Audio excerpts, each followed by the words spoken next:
Lizzie. I don't ever smoke the dizzy, but we can always share some ditsies. It's just a cup in time. This song doesn't have to rhyme. Life's all of us, not every moment we can be feeling fine.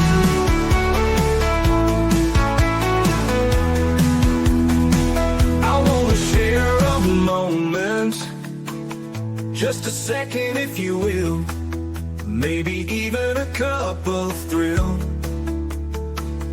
We could share this performance. It's tea time, come sit with me.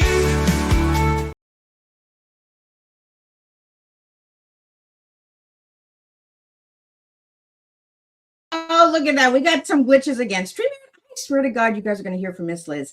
Thank you guys for joining in. I always love when I see my guests in the background dancing away and enjoying that intro. That intro was written by my son, so I really just enjoy it. It's a little touch that he gave to his mommy because he knows his mommy doesn't smoke the dizzy. But, I do have some little ditties that we can share with everyone out there. Today, I have Mr. J in the house. We're going to talk about betrayal, trauma, and all of that good stuff. And his tea today is helping others help themselves.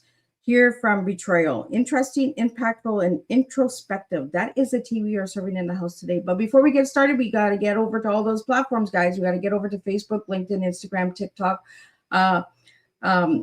Spotify, all the podcast apps as well. Spotify, Podbean, Listen Notes, iHeartRadio, and check out babyboomers.org because Miss Liz is partnered with them, and you can find some incredible other podcasts out there if you'd like to be on other shows as well. So get over to babyboomers.org. But let's get started with disclaimer and then a beautiful intro, and then we're going to get Mr. J in here, and we're going to spill his tea and have some fun today with all of you guys. Disclaimer for Miss Liz's Tea Time live show. Miss Liz's Tea Time is a global platform dedicating to sharing real-life stories, diverse perspectives, and meaningful conversations that inspire awareness, healing, and connection. I'm Miss Liz is going live using StreamYard. Before leaving a comment during the live broadcast, please grant StreamYard permission to display your name at StreamYard.com. Please be advised that all the content brought forward during any Tea Time show is presented in good faith. However, discussions may include opinions, beliefs, and perspectives that do not necessarily represent the views of Miss Liz or the Tea Time platform. Information shared by guests is based on their own experiences and is perceived to be accurate at the given time of airing. All guest viewers and participants are responsible for using their own good judgment when considering any action or decision that may relate to these discussions. Some episodes may cover sensitive topics, including but not limited to trauma, abuse, grief, mental health, and other emotionally triggering subjects. Listeners' and viewers' discretion is strongly advised. Tea Time with Miss Liz is an open discussion forum designed to offer insight, inspire awareness, and create connection. It is not a substitute for professional, medical, legal, or therapeutical advice. If you require professional support, please seek assistance from qualified professionals or trusted resources in your area. If you have any questions regarding this disclaimer or the content of the discussion, you are welcome to contact me, aka Miss Liz, directly at my email at bookingmissliz@gmail.com or visit my link tree at Miss Liz's Tea Time. By choosing to participate in, comment on, or view these live shows, you acknowledge and accept this disclaimer. Your participation is entirely voluntary. I, Miss Liz, welcomes you to join the conversation with an open heart, and if at any time you feel this platform is not right for you, I respect your wishes and decision and welcome you back whenever you are ready. Tea Time with Miss Liz is serving truth and awareness one cup at a time. Well, welcome to Tea Time with Miss Liz, where truth meets healing and conversation reminds us that even our hardest chapters can become part of our greatest transformation. Today's guest brings us a deeply honest and compassionate conversation about betrayal, trust, emotional healing, and finding your way back to yourself after life changes everything. Please join me in welcoming Mr. J, betrayal trauma practitioner, interpersonal relationship coach, author, speaker, educator, and U.S. military veteran. Through his work and his journey from tears to transformation, Mr. J helps individuals and couples move through emotional pain, betrayal trauma, triggers, and the difficult process of rebuilding trust, not only with others, but within themselves. His message is powerful. Healing does not mean pretending the pain never happened. It means learning how to grow through it without losing yourself. Today's Tea Time is about healing after betrayal, emotional triggers, and self-awareness, rebuilding trust and communication, the courage to face pain honestly, and turning tears into transformation. Mr. J reminds us that broken moments do not define our worth. They reveal where healing is still asking to happen. So grab your cup and join us for a heartfelt conversation filled with reflection, resilience, and real life tea, truth, experience, and awareness. And let me get Mr. J in here and let's spill some tea.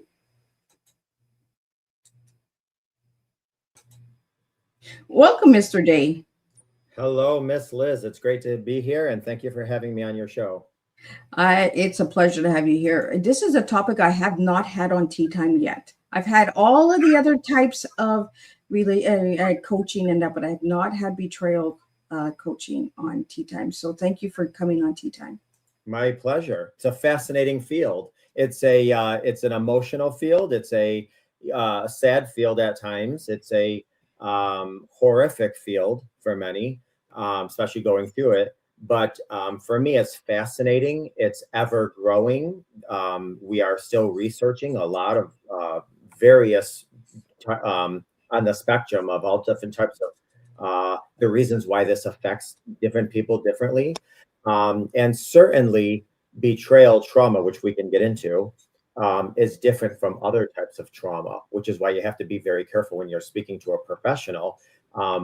That they be betrayal trauma informed or betrayal trauma trained. Because if not, you can wind up with a lot of clients, which some of mine come to me because of T trauma. So it's not only from the trauma they've experienced or the betrayal in their family or friends or significant others or intimate relationships, but also from their own therapists who were not necessarily betrayal trauma trained or informed. Oh, interesting.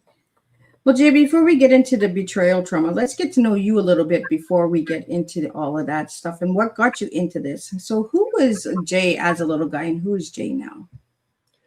So, well, I was a middle child. I am a middle child, so I have all those little middle child syndromes going on. And I spent my younger years doing a lot of theater. I grew up and I became a teacher, public educator, specializing in special education. And I taught for almost 2 decades.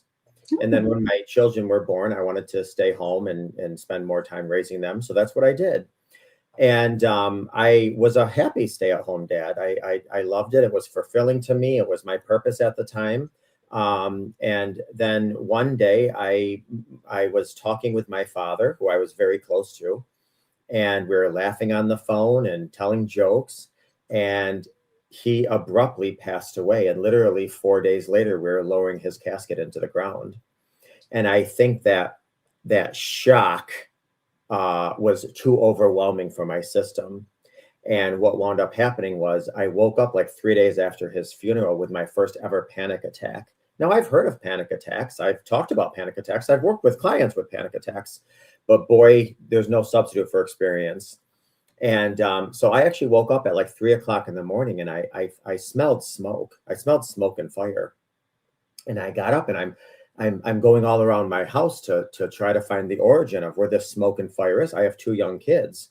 I'm going in my kitchen and I'm going in my living room and I'm going in the hallway and I'm opening up the door to see if my neighbor is having a bomb fire.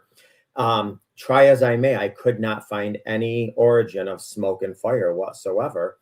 So after I was like, okay, well, this is weird. I smell it, but the house isn't in danger. There's no alarms going off. We're good. So I go to put my head back on the pillow, and instantly I was taken back to when I was 6.5 years old.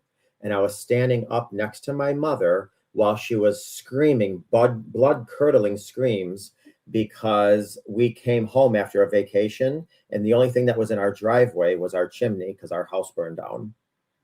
So the unhealed trauma of my childhood from the olfactory gland perspective, my trauma was coming up as remembering the smoke smell. Anyways, I went on this long journey of trying to understand this trauma and what my body was going through. And one thing led to another thing. And I always say I never pursued this field. This field pursued me because it led me into the fascinating field of betrayal trauma. And I was in this group, and what was meant to be helping me, I was actually helping a lot of people. And so the CEO at one point reached out to the founder, reached out to me and said, I've noticed you've been helping a lot of people and you're really good at helping people.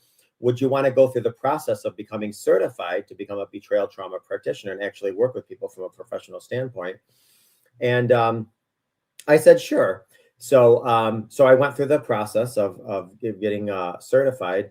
And now that's pretty much 98% of all my clients now are working with, I'm on the journey from, breakdown to breakthrough, from tears to transformation, from grief to growth, you name it. Because again, betrayal trauma is something that's relatively new concept in the mental health field. And when I say new, I mean, 20, 30, 40 years, but still that's relatively new because we're still doing data, still doing research. The research is coming out every day, new studies.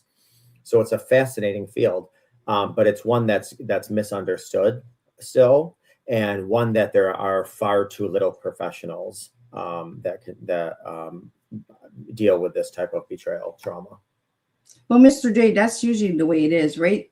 Everything pursues us, right? We think we're supposed to grow up and have this job and that field, and then all of a sudden we get the surprise that no, that's not where we need to go. We have to go down this route. It finds us. We don't find it, right? Yeah, which is why I say a lot of times life is 10% of what's handed to you and 90% how you respond to it and handle it. Which is why, at the beginning, I'm a betrayal trauma practitioner and intrapersonal relationship coach. And what an intrapersonal relationship professional is somebody that I work with people with the relationship they have with themselves. Because I always say the relationship you have with yourselves sets the tone and standard for all other relationships around you. Which, by the way, the relationship you have with yourself can also help or hinder your healing journey after broken trust and betrayal. Because think about it, betrayal, especially, well, I don't want to go on a long tangent or digress if you're not ready to go there, but I just want to say something quickly. First of all, betrayal trauma can happen in a few different forms. Number one, in order for betrayal trauma to occur, there has to be a reliance upon or a dependency upon.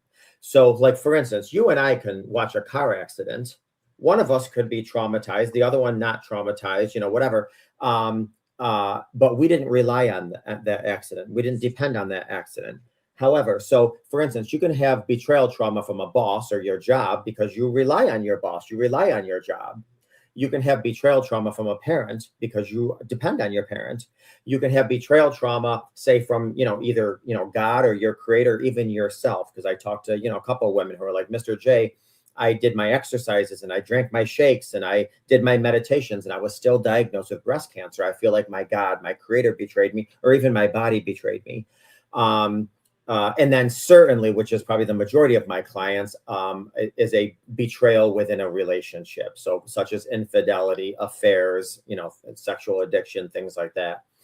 But the more we are in tune and in touch with ourselves before any of this, usually the easier, and I use that term very cautiously because nothing is easy about this, the more grasp you have at healing on this journey, because you know yourself. Because when we are with somebody, especially in an intimate relationship, we co-create with them.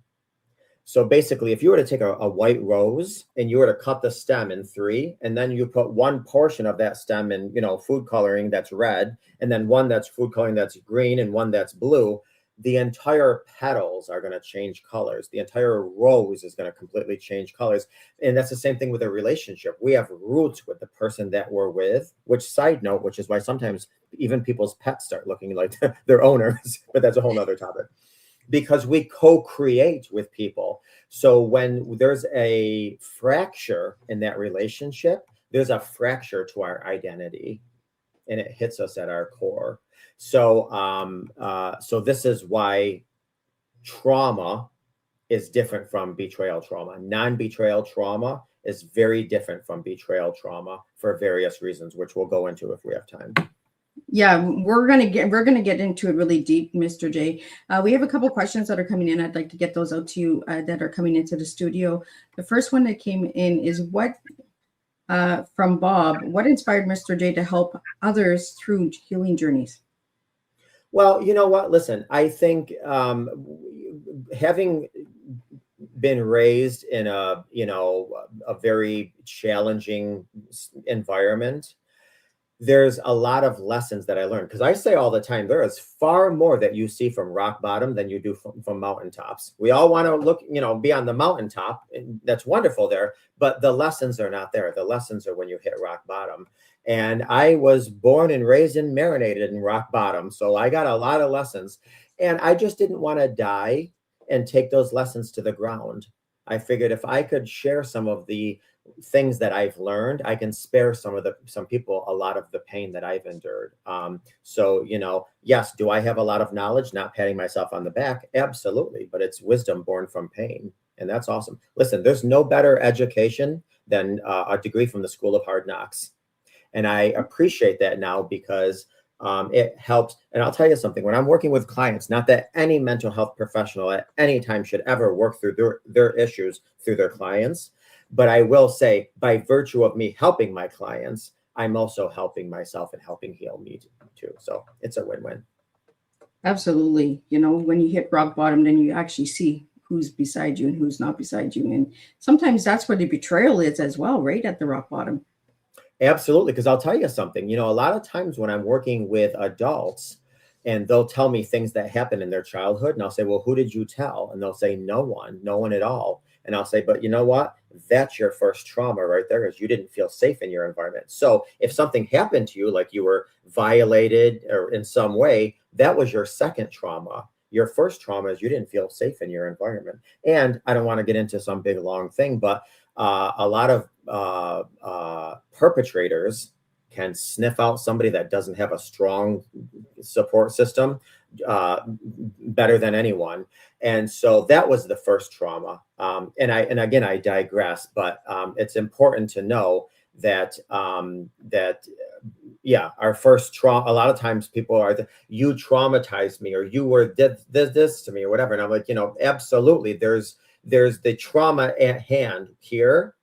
But I always tell people, especially even with betrayal trauma, which is infidelity, affairs, broken trust in relationships, in my opinion, you're not going to find this in any research or study or data, but in my opinion, what happened, the occurrence is about 40% of the trauma that we're dealing with now. 60% is the unhealed trauma from yesteryear that we never healed.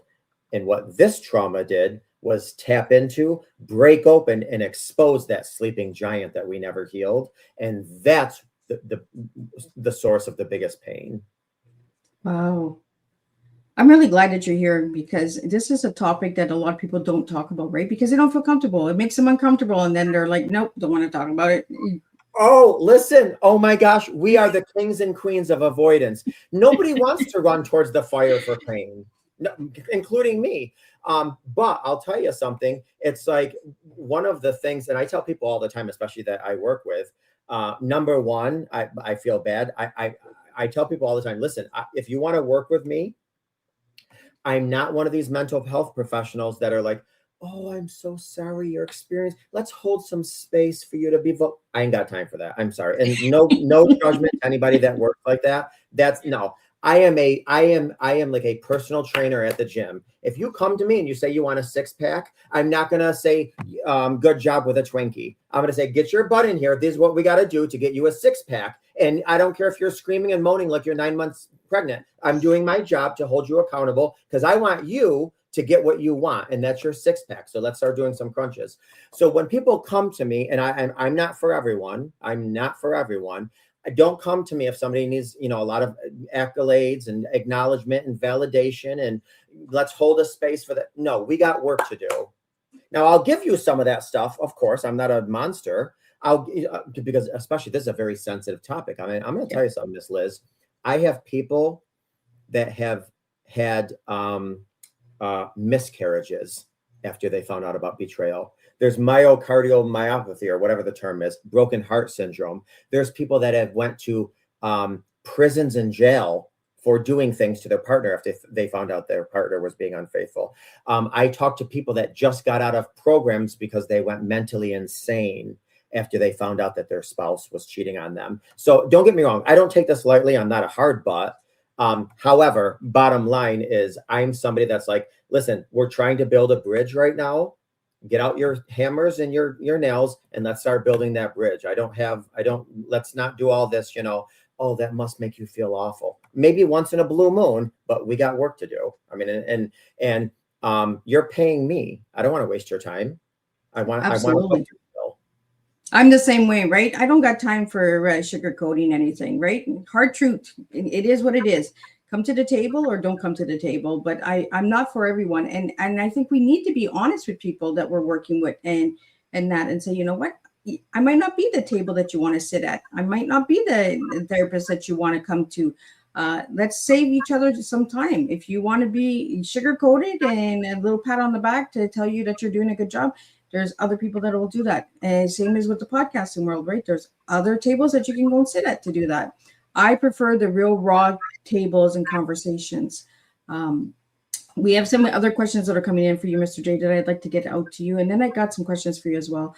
How do you rebuild trust after being deeply hurt? Okay, well, that's a $10,000 question. So I want to break it down into maybe a $1,000 question, okay? We already talked about breaking down the lotto pot. First of all, let me just say this. Trust is built in droplets and broken in faucets. I mean, I'm on social media and I upload, various videos to social media. And one of them is I had a balloon on my faucet and I turned the water on very slowly and I let it sit there and sit there and sit there. And I let the balloon, it was a while. I said, this is how you build trust. And it takes a long time. And then I took a sharp knife and I sliced that balloon with the quickness and it just came out like this. I said, this is how trust is broken.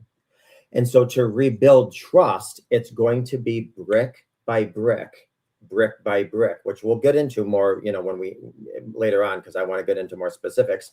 But here's the deal. When you're rebuilding trust brick by brick and somebody makes a decision that jeopardizes that, they just don't take away a brick. They take off the entire wall that those bricks were building. So if we have time, I'll get more into this. But let me just say this, Miss Liz.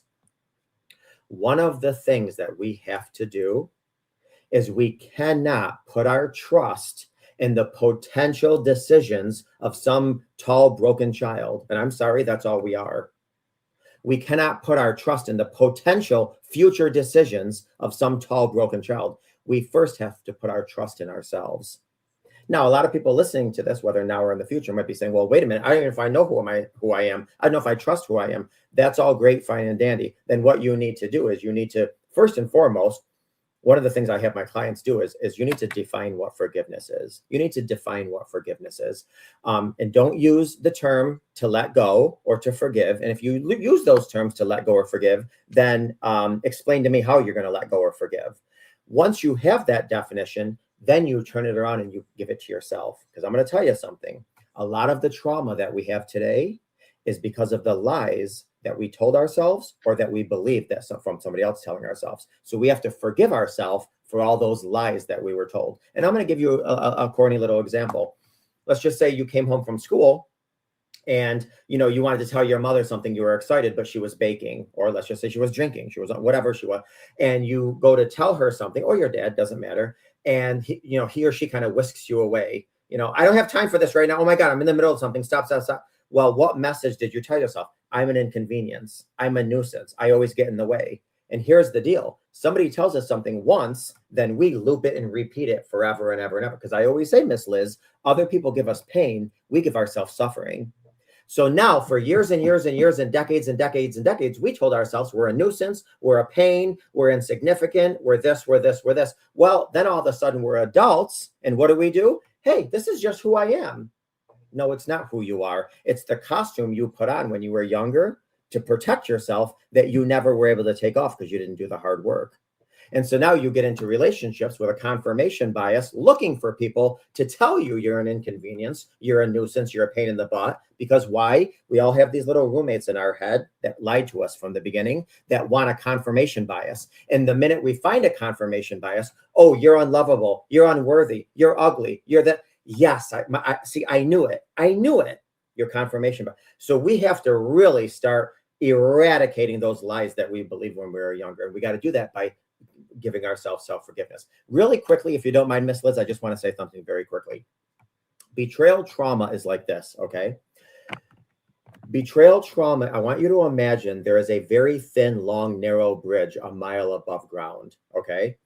And under this long, narrow, mile-long bridge, so it's a mile above ground and a mile long, underneath it is an active volcano and fires, forest fires, like horrific fires. And I'm talking fires where the smoke is so thick, it's blinding. And I'm talking lava that's shooting up to where the soles of your sneakers are melting, okay? And you're on this bridge and you have in both your hands two of the things that are most important to you. Let's just say one is your child and one is your parent. Let's just say both of your puppies. Let's just say two of your children. You're on this bridge and you have to walk across this bridge to safety to the other side, okay? Now, you can't walk at times because you're scared you're going to fall off, because if you fall off that bridge, it's imminent death. But you got the two things that are most important to you in life, your two children, your two dogs, your parents, it doesn't matter. And you're trying to walk across this bridge and the smoke is so thick that it's tearing your eyes. So you have to close your eyes. And so the only thing you can do is try to put your hand on the person in front of you to lead the way. And this person in front of you, you trust more than yourself. This is the person who's going to guide you to safety. And so you're walking and you're afraid and your heart is beating and you got two little children or puppies looking up to you because you're their safety. And then all of a sudden, out of nowhere, the bridge collapses and you start falling and you're holding on to the two things that mean the most to you. And you look down and you see the eye of the volcano and lava coming out and fire. And you look up and you see the person you trusted the most with your life. They have a hammer. They're the ones that made the bridge collapse. So now you're like, wait a minute, your mind is hijacked and you got two of these one little puppies or kids looking at you like, what are we going to do? You're looking around for something to catch on to. There's nothing to catch on to. And you fall and you die emotionally, mentally, spiritually, physically, in every way except physically. You don't die. That's where you get up and start walking. And then that's where I come in. And I try to say, okay, what do we do? So which I'm going to give you some good news after that bad news. 3/4 of the couples that come to me do wind up working and staying together, not just surviving, thriving, having better relationships from before. But I'm going to tell you something. That is a journey. That is a journey because the person you loved and trusted, even more than you trusted yourself, broke you in the most horrific, shattering, decimating, devastating, damaging way. How in the world are you going to trust them again? So it's a journey, but studies, research, stats, and my own personal work with my clients does show about 75% of couples do wind up staying together and actually doing much better, having a much better relationship than they did before.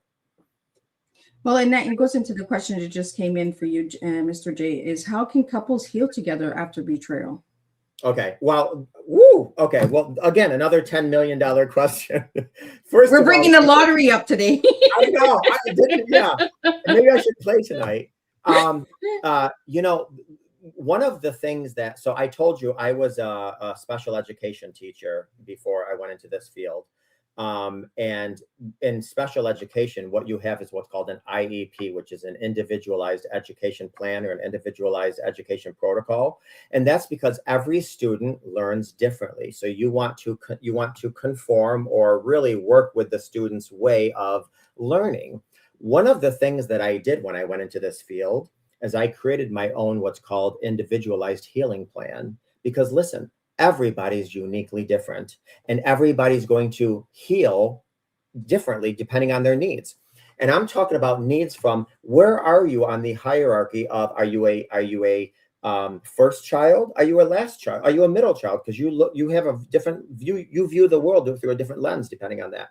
Are you right-handed, left-handed? Are you a male or a female? Are you black, white, or straight, gay? Like all these things that you look at the world a little differently. What is your attachment style? What is your love language? Like I give people, I want to know uniquely, how are you going to handle this healing journey and what is best for you? Now we also have to go into a little bit of childhood, because I'm telling you something. If you have a profound amount of unhealed childhood trauma, there's no reason to start healing between the coupleship, because what you're doing is, you ever drive down the road? I don't know about you, but I live in New York and we got some potholes that you can go swimming in. So what happens if people don't heal their childhood issues? Then it's a waste of time to heal their relationship issue, because it's like putting cement over a pothole before filling it first. So you got to go back, as Rose said, you got to go back to Titanic. You got to go back to your childhood, start healing some of that, because I'm telling you something, betrayal hits us at our core insecurities. And a lot of the times, and I'm all over the board with this, so I apologize, Miss Liz, but a lot of times... No. You're good. A lot of times you can actually find somebody's core insecurities just by when you're in session with them. Because I'll be on session. Let's just, for this podcast, let's just say I'm working with a male-female couple, and let's just say the male stepped out. We might be sitting there in session, and the female might look at her spouse, partner, significant other, and say, how could you do this to me? Am I that unworthy to you? Well, she has a core insecurity of feeling unworthy. Or how the next person could be like, how could you do this to me? Am I that ugly? Am I that insignificant? Am I that, whatever? And so that helps me understand, okay, this is a core wound that we need to go and do a little bit of psychological surgery on before we even talk about repair in the relationship. Now, having said that, I want to answer another question. I'm not a big subscriber. This is my own personal belief. I'm not a big subscriber in people doing their own individual healing. Initially, do I think it's needed? Yes. But I'm telling you something from my own experience, and I know I'm probably going to lose a lot of people by saying this. My experience is when people try to heal a fractured marriage by going to their own separate therapists, they wind up going down their own separate paths and going their own way and winding up disconnecting and divorcing. I think it's critical and crucial that both parties talk to somebody together. Now, if you want to talk to somebody differently, your own person, great, fine and dandy, but you need to talk to somebody together. You cannot heal a something that fractured the relationship so significantly on your own. On top of that, everything that you're going through, whether you are the betrayer or the betrayed, everything you're going through, the other party needs to hear it. For example, I always say a fair start in childhood. What does that mean? That means that people that step out of relationships have their own pain, their own wounds, their own lack of coping mechanisms. And the person that was betrayed needs to hear all of that so they understand context. Now, the person that was devastated, shattered, decimated by this broken trust, they need to speak their mind, and the person that hurt them needs to hear what they have to say. So I'm a big proponent of, we need to come into the session together and we need to hear what each other is working on. If you want to do your own separate thing, including this, that's up to you. But I'm telling you something, my own experience and even some studies show when people try to talk to different people, different professionals, because think about it. We all have our interpretation of the world, and we share our interpretation with our mental health professional. And mental health professionals, all we are is a lot of times computers. You feed us data, we spit out something. If all we're hearing is your perspective, we can only spit out what's going to help you. That's not necessarily going to help your relationship. And if you want to rebuild and repair, then we're doing more harm than we are hurt. Now, that's not to say that two people can't come to me and say, Mr. Jerry, we want to work things out. And then through the process of normal organic evolution, it comes out you can't stay together. Then we work on that. Fine, great, and dandy. Or a lot of times people come to me Actually, these are some of my favorite stories, and I'm going all over the board, so please interrupt me when you need to. No. You're good. Go. One of the things that I absolutely love, and this happened about a handful of times, and I always enjoy these thoroughly, is when people come to me and say, Mr. J, there was some betrayal in our marriage. There was some infidelity. There was some broken trust, some cheating, and we're coming to you to help us on what is the best civil way that we can part ways. We have kids, we have property. We're coming to you. What is the best amicable way we can part ways? And then 8 months later, 12 months later, I'm getting pictures of them from Hawaii for renewing their wedding vows, saying, if it wasn't for you, we wouldn't be here. So we don't know what's going to happen organically. This is why the healing journey is so complex. And listen, we're dealing with people. People are nuanced and complex. We don't know what's going to happen, where we're going to go. But that's why it's important to get into some mental health profession as soon as possible. Somebody that's trauma informed, betrayal trauma trained, somebody that you can vibe with. I can't vibe with everybody. Some people want to come to me and they want me to rockabye baby. That's not me, but get into and trust, just like a fitness guru or personal trainer. Trust the gym trainer that he or she knows what they're doing. That's going to bring you to the other side. Well, Mr. J, I want to bring this question out to you because I want to talk about this. How can someone recognize emotional triggers in relationships? Because there are warning signs in that as well, right? Well, yes or no. And I'm going to tell you what. There's a good majority of people afterwards that will say, "Ooh, I knew something. Hindsight, I knew something. I knew something, but I didn't say something, whatever." However, there is something called betrayal blindness. And betrayal blindness it's a part of our nervous system. It's the fight, flight, freeze. Actually, in my opinion, I think there's a lot of F's. There's the fight, flight, freeze, fawn, F it. There's a lot of F's when it comes to this kind of healing. But anyways, betrayal blindness is a part of our biological makeup, and it's meant to keep us safe. So basically what happens is, and I'll give you just in layman's terms, do you remember like who was it? Little Red Riding Hood. She wanted to go see her grandmother in the forest. And so she baked all these cookies and, she knew there was a scary wolf in the forest, but she didn't care. She had blinders on. She wants to see her grandmother. So she goes to the scary forest and she knocks on the door of her grandmother, but usually she hears, "Come in, dear," or "Who is it?" or what. She didn't hear anything. Something in her body told her, "Ooh, something's a little off." But betrayal blindness kicked in and she ignored it because she wants to see her grandmother. So she opens up the door. "Grandma, are you here? Grandma, are you here?" She doesn't get an answer. Man, something in her body is saying something's off. Betrayal blindness kicks in. "Oh, she's probably busy. She's downstairs doing laundry. She's in the back probably pickling something, blah, blah, blah, canning, whatever." So Little Red Riding Hood goes into the back bedroom. She knows something's up. She says, "Grandma, why do you have a long jaw, sharp teeth, beady eyes? I mean, come on." She winds up getting eaten. Why? Because she didn't trust her intuition. But you can't blame her because betrayal trauma kicked in. So what happens is that after a while, so here's what happens, Miss Liz. If another example of betrayal trauma, let's just say we're riding down the street and we see our spouse, partner, significant other in a coffee shop with their boss. Immediately, what do we think? "Oh, my spouse is so nice. He knows his secretary is having a rough time in her marriage, so he's probably counseling her. Oh, I won such a trophy with him." Or all of a sudden we find blonde hair in our car when we're with a redhead. We're like, "Oh, my girlfriend or my wife or my spouse or whomever gave her coworker a ride home. She's so nice. She's so living." We give people, we excuse it away. And this is why. Because the amount of reconstruction and reconfiguration that would have to happen in our lives if we were to accept the truth would be so profound, we excuse it away. So for instance, if we were to say, "Okay, wait a minute, there's blonde hair in my car, or there's lip gloss in my glove compartment and I don't have lip gloss," what we do is, well, wait a minute, if I confront my spouse, "Oh my God, we're going to have this big blow up. Then I'm going to have to move. And then what's going to happen to me financially? And then our kids are going to have to visit their parents every other weekend. And then it's going to be so embarrassing because we just got married and our friends are going to be like, I can't even keep a mate." You know what? So, and this all happens subconsciously. "Oh, so let me just pretend this isn't happening. My spouse is so good because he gave his coworker a ride home." that, you know, but here's the deal.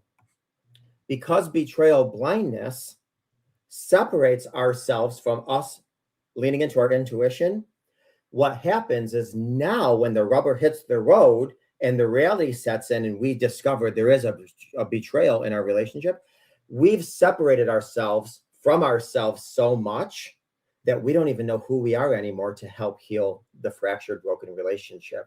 And this is where we start to hear, I'm such a fool. I'm such an idiot. How could I be so stupid? And if anybody's listening now or in the future, never tell that to yourself. Your body was doing what it does naturally. You weren't stupid. Betrayal blindness kicked in and you just did what your body didn't match. It's almost like if I tell you a joke and you laugh, why would I say, why are you so stupid laughing? Oh, your body's doing what naturally came natural. You're laughing, you know? So no, you're not a fool. You're not stupid. You're not blind. You're not foolish. Your body did what it was naturally. Absolutely. Well, Mr. Day, I want to bring up the journal that you sent me. Let's talk about that a little bit. And then we have a question about journaling. So Yeah. my journal from tears to transformation. Is this a workbook? What is this book about? So basically, one of the things that I've learned while working with clients and couples and individuals is that give or take, depends on the person, it takes about roughly 90 days just for them to get their nose above water where they say, okay, I'm not in fear of drowning anymore. I don't know if I can make it to land. I don't know if my life's going to be successful. I have no idea what my future is going to be, but I'm not struggling for my nostrils to stay above water. So that's about the 3-month, 90-day time frame. So I decided I'm going to create a journal where it has prompts. Every day it has prompts in it that helps you to move forward. Because a lot of times people are like, well, I don't journal because I don't even know what to write. Well, this helps you. Every day this asks you a question. Can you name 3 things today that brought you joy, give you meaning? What are you going to do to celebrate your day, celebrate your life?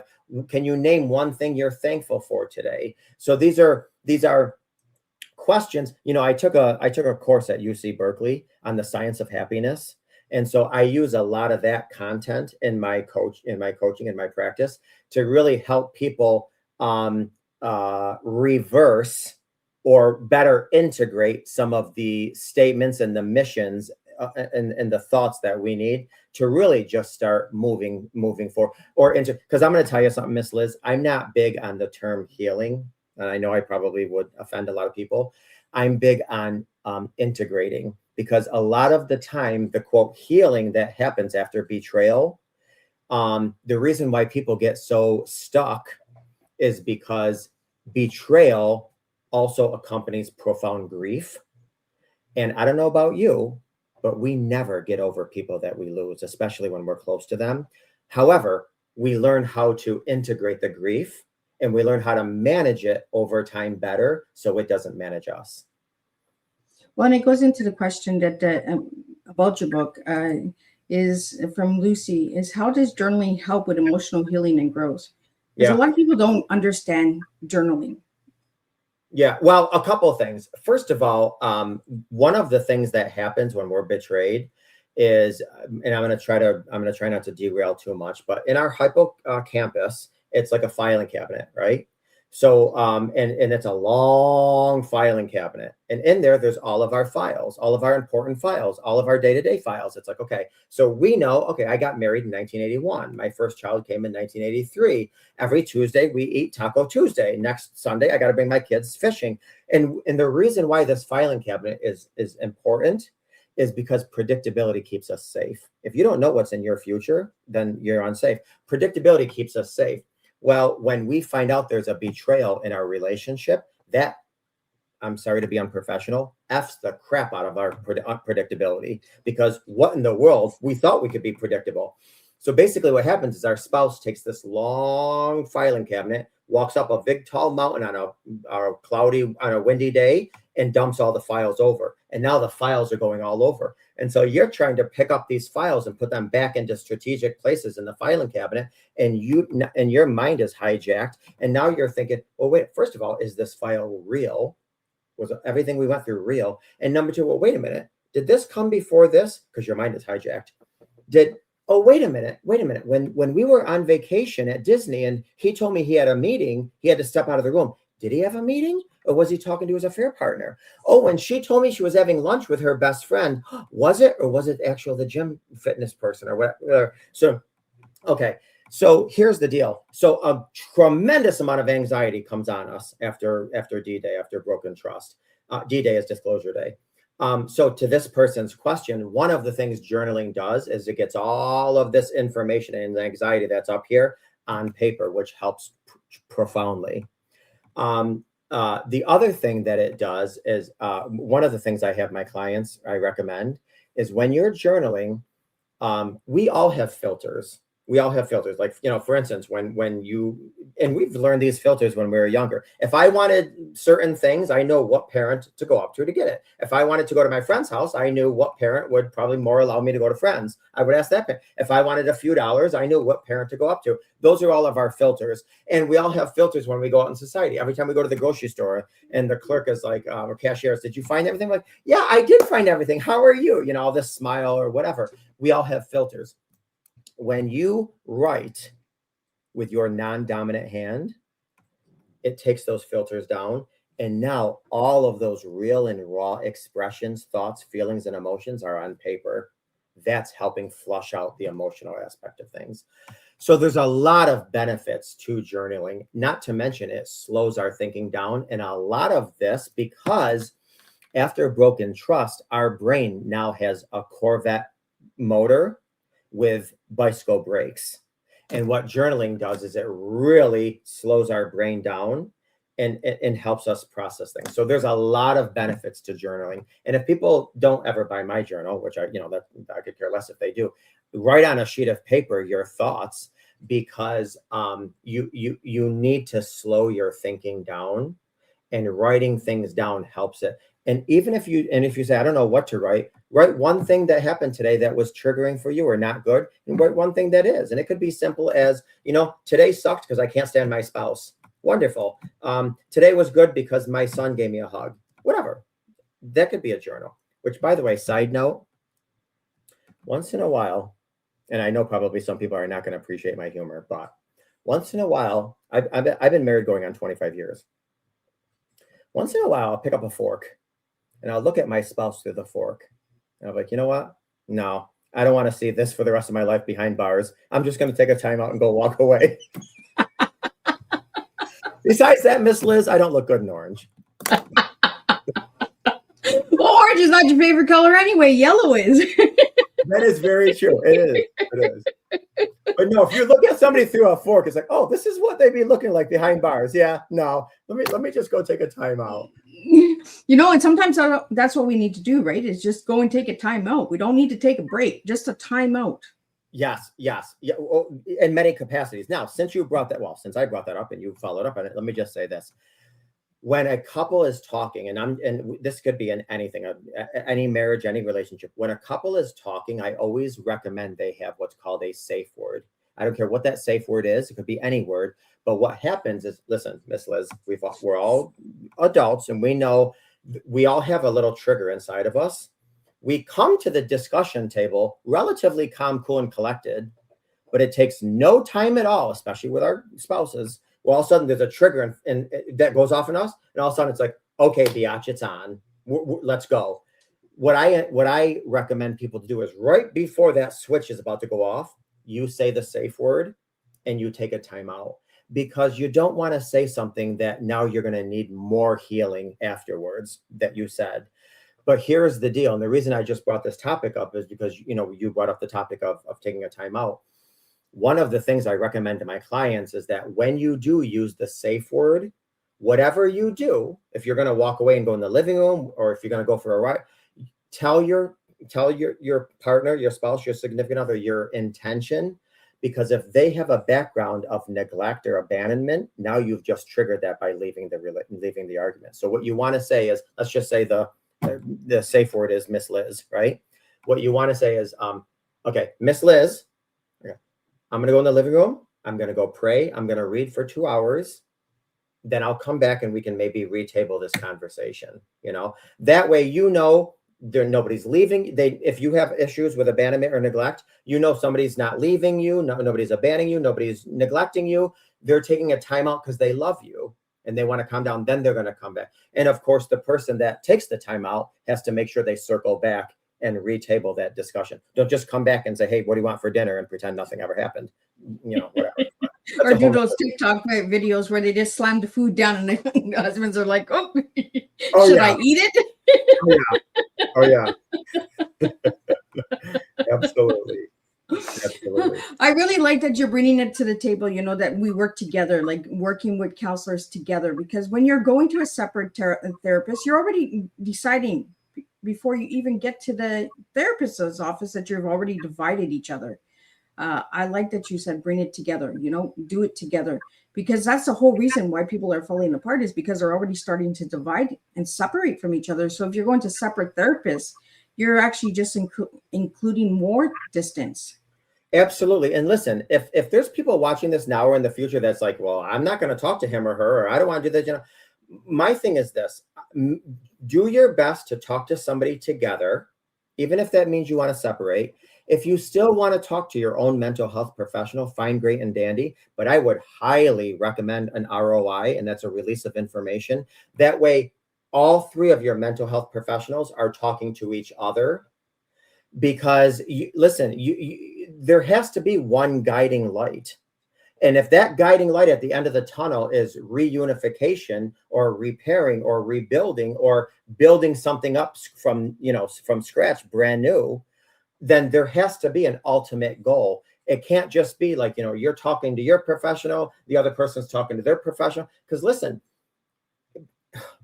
and I know I'm going to offend a lot of mental health professionals.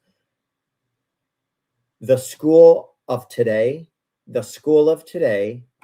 is all about, and I'm sorry, pushing out these mental health professionals that are all about, that must make you feel awful. Let's hold wow, you're doing so much. You're not, your loved one is not being fair to you. They're not letting you have a voice. Next thing you know, you think you're the king or the queen of the marriage, and all because your mental health professional is only getting your perspective. So either you go together or you sign an ROI where he or she can talk to everybody. Because if not, it's like a park, garbage in, garbage out. So, they have to, so yeah, absolutely. I think that's critical. But again, let me just say, regardless of where you're going in your relationship, you still need to heal. Whether you're staying together or you're not. And what good is it going to do to go to a therapist who's a yes man or a yes woman? Or, listen, nobody's a celebrity that, hey, does my butt look good in this dress? No, you look perfect. No, you got to give it to people raw sometimes. That's the only way that they're going to heal and become the person that they have a right to be.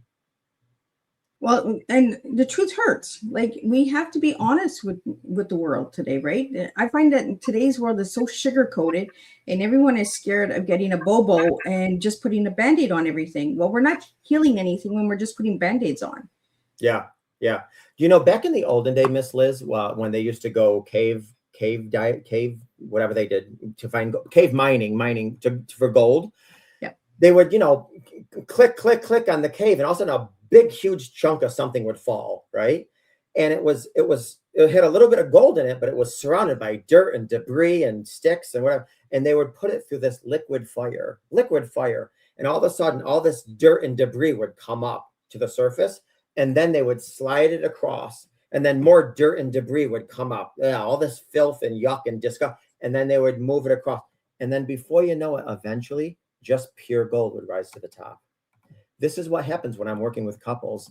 It's going to burn at times. We're at the gym. It's going to burn you at times, but you're in the process of eventually letting your true, authentic gold come out. Then you can go and present to the world, whether you're in your relationship or not. This is my true, authentic self. And now, I mean, oh my gosh, do you know how many times when I have couples that come to me and they're both like right here, they want to come together. They want to come back together, right? And I'm like, no. What you want to do is you both want to go like this and then come together.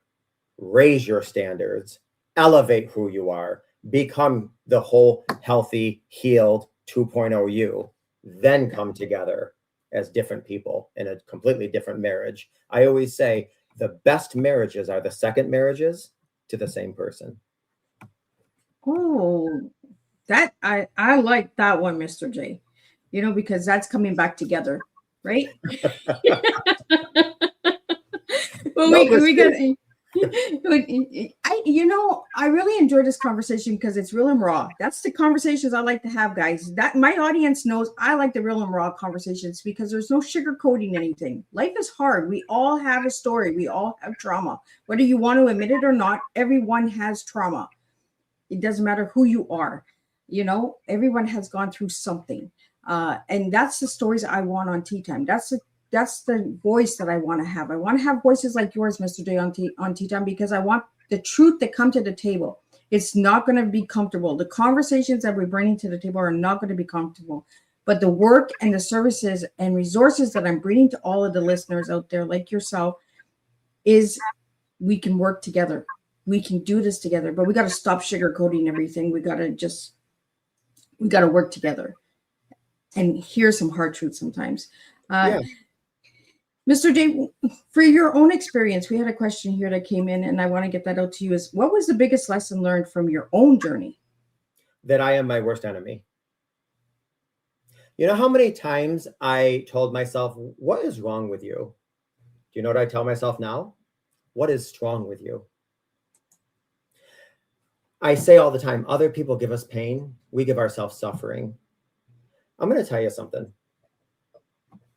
Nobody in the history of mankind, humankind, womankind, whatever, nobody in the history of mankind ever died from a snake bite.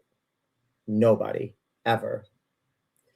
What people die from is that when they get bit by a snake, that venom goes into their veins, and when it reaches their heart, it stops their heart, and then they die. People are going to bite us. People are going to bite us.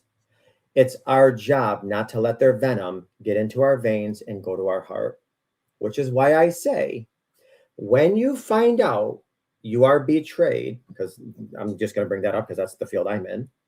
When you discover there was a fracture, a rupture, a betrayal in your relationships, the concrete started to set. So you got the mixture of concrete and it started to set. What you tell yourself in those first critical moments is what is going to be in your head. If you tell yourself, I will not own any of this. This had nothing to do with me. This was her problem. This was his problem. These were her insecurities, I won't own any of this. Because I'm going to tell you something. One of the first things we love to do when we're betrayed is we start to question ourselves. Well, was my butt too big? Was my breath smelly? Was I not lovable? Did I not serve them good enough? Was sex not good enough? Oh, stop that with the quickness. What we need to do is say, they made decisions from their own unhealed wounds. I won't own any of this. Because once that concrete solidifies, that's what's in our head. And I'm telling you something, a lot of our trauma stems and comes from the lies that we told ourselves. And we love to tell ourselves lies. Oh, he or she did this because I'm not worthy. He or she did this because I'm ugly. He or she did this because I'm whatever. You got to, be very. So the lesson that I learned is that you have to be intentional with what you tell yourself. I never ask myself, what's wrong with me? I always say, what's strong with me? I never say, oh my God, I'm such a fool. How could I be so stupid? You know what I say? Wow, I'm an imperfect human being, uniquely, lovingly creative, and I'm learning as I go. The message, listen, out of everybody's voice in the world, you're going to believe your own the most.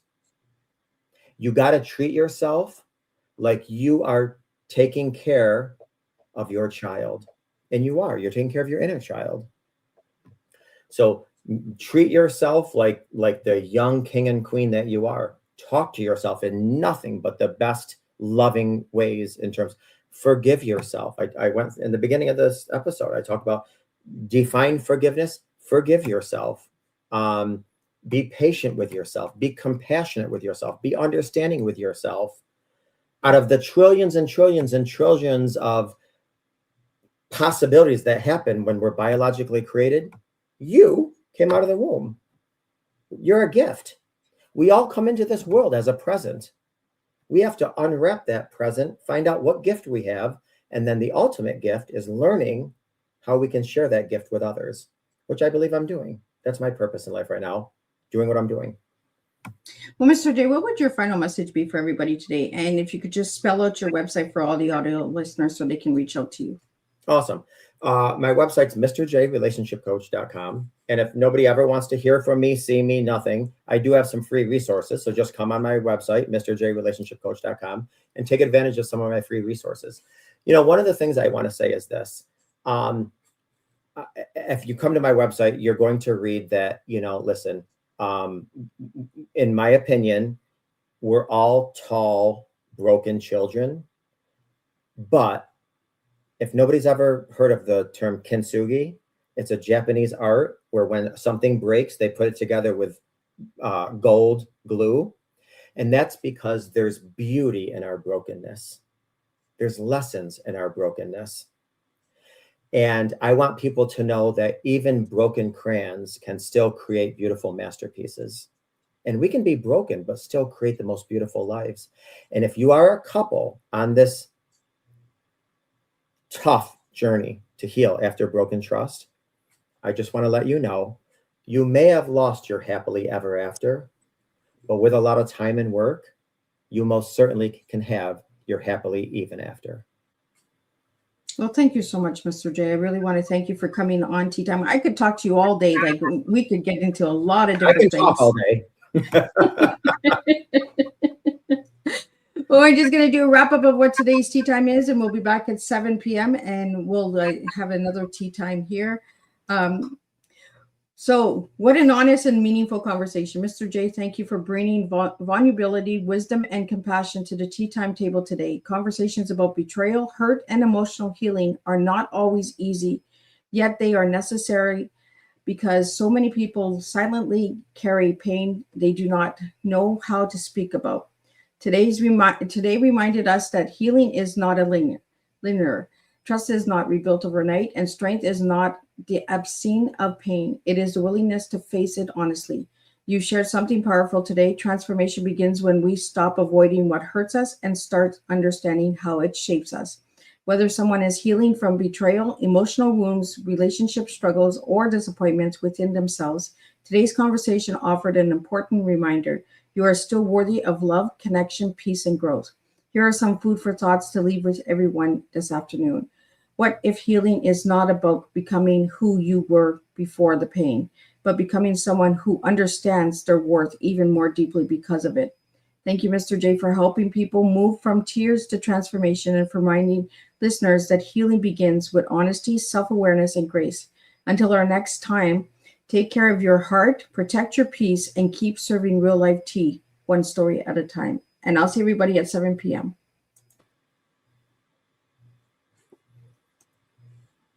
Thank you.